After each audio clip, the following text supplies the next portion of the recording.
নমস্কার, বেশ কিছু আপডেট দেওয়ার জন্যই এই ভিডিওটা করা। আপনাদেরকে সকালে একটা ভিডিওতে জানিয়েছিলাম যে 17 তারিখ নাগাদ চলে আসবে অস্কার রুজো, কিন্তু না, যেটা আপডেট জানা যাচ্ছে যে 19 তারিখ অস্কার আসছেন কলকাতাতে। শুধু অস্কার নয়, ওই দিন কিন্তু আসছেন ইস্টবেঙ্গলের চতুর্থ বিদেশি কেভিন সিভেলে, তিনিও আসছেন। নতুন যে সিভি সেন্টার ব্যাক, তিনিও কিন্তু ওদিন আসছেন। অর্থাৎ বোঝাই যাচ্ছে যে চতুর্থ বিদেশি কেভিন সিভেলে কিন্তু কনফার্ম হয়ে যাচ্ছে। এর পাশাপাশি নতুন যে অস্কারের সহযোগী বিদেশি কোচ রয়েছেন, সহকারী বিদেশি কোচ অ্যাড্রিয়ানো রুবিও মার্টিনেজ, তিনিও কিন্তু চলে আসছেন অস্কারের সঙ্গেই। ফলত ৩ জন কিন্তু আসছেন 19 তারিখে। এর পাশাপাশি আপনাদের জানিয়েছি যে মোহাম্মদ রশিদ তিনি 17 জুলাই আসছেন। 17-18 তারিখ নাগাদ গিল এবং আনোয়ার আলী তারাও কিন্তু চলে আসছেন। অর্থাৎ ফুল টিম কিন্তু বলা যেতে পারে যে ইস্টবেঙ্গল ডুরান্ড কাপের আগে ফুল টিমই পাচ্ছে।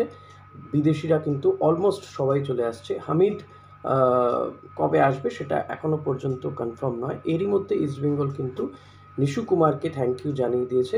সেই পোস্টও আপনি দেখতে পাবেন, কমিউনিটি সেকশনে আমি জানিয়েছি এই পোস্টটা। অত্যন্ত গুরুত্বপূর্ণ একটা খবর যে অস্কার রুজো কবে আসবে, এটা একটা উত্তেজনা ছিল।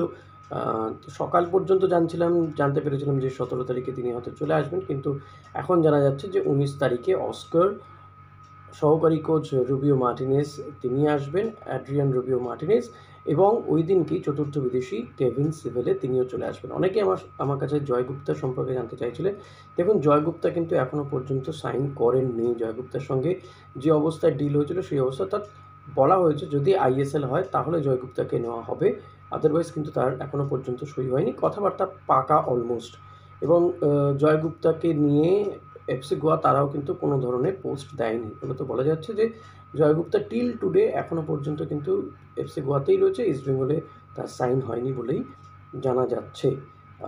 আর নিশু কুমারের কথাও বলেছিলাম, নিশু কুমারের কথা অনেকে জানতে চেয়েছিলেন আমাকে, তো সেটা পোস্টও আপনারা পেয়ে গিয়েছেন।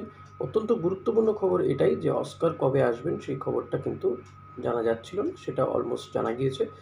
আমাকে অনেকে বলছিলেন যে তাহলে 6 জন বিদেশি কে কে হলেন। দেখুন, সাউল ক্রেসপো, দিয়ামান্তাকোস দুজন, যেটা পুরনো বিদেশি, তারা থাকছেন। পাশাপাশি মোহাম্মদ রশিদ তিনি থাকছেন, তিনি আসছেন।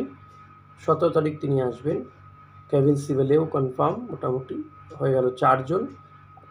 এদিকে হচ্ছে মিগুয়েল ফিগুয়েরো 5 জন, এবং আর একজন হচ্ছেন হামিদ, 6 জন।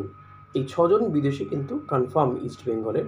ফলত বলা যেতে পারে ইস্টবেঙ্গল পুরো টিম নিয়ে কিন্তু ডুরান্ড কাপ খেলতে নামবে, যেটা ইস্টবেঙ্গলের এবারের লক্ষ্য। ডুরান্ড চ্যাম্পিয়ন হওয়া, সেটাই তারা চাইছেন যে ডুরান্ড কাপে তারা ফুল ফেজে তারা লড়াই করবেন।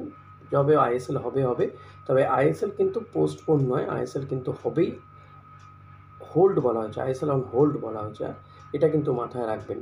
ফলত যে কোনো দিন হয়তো অ্যানাউন্সমেন্ট হয়ে যেতে পারে আইএসএল হবে। সুপ্রিম কোর্টের উপর অনেকটা ডিপেন্ড করে আছে। সেপ্টেম্বরে শুরু যদি নাও হয়, অক্টোবর নভেম্বরে কোনো দিন হতে পারে ছোটো ফর্মে হবে, কিন্তু তো তার আগে কিন্তু ইস্টবেঙ্গল সমস্ত দিক থেকে কিন্তু তারা তাদের প্রিপারেশনটা সেরে রাখছে এই ডুরান্ড কাপকে পাখির চোখ করে।